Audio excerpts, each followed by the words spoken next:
যুদ্ধ কখনো কোনো সমাধান দিতে পারে না উল্লেখ করে যুদ্ধ বন্ধে বিশ্ব নেতাদের প্রতি আহ্বান জানিয়েছেন প্রধানমন্ত্রী শেখ হাসিনা।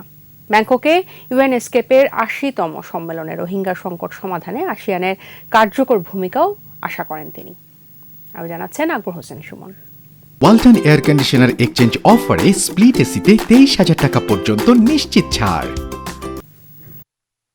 থাইল্যান্ডের প্রধানমন্ত্রী শ্রেথা থাভিসিনের আমন্ত্রণে বাংলাদেশের প্রধানমন্ত্রী শেখ হাসিনার ৬ দিনের রাষ্ট্রীয় সফর।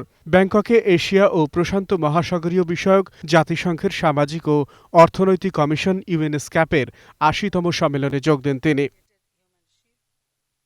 সম্মেলনে রাশিয়া ইউক্রেন ও ইসরায়েল প্যালেস্টাইন যুদ্ধের ভয়াবহতা তুলে ধরে যুদ্ধ বন্ধের আহ্বান জানান প্রধানমন্ত্রী Sheikh Hasina. Preconditions for sustainable development is lasting peace and security.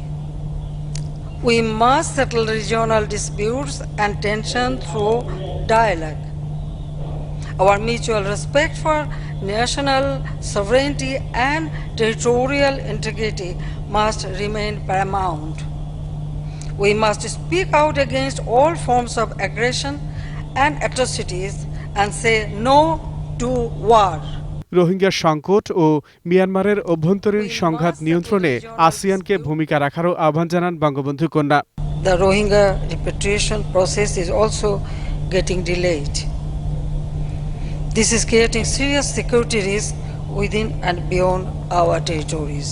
I take this opportunity to call upon the Asia-Pacific region, especially ASEAN, to play a proactive role in resolving the volatile situation in Myanmar.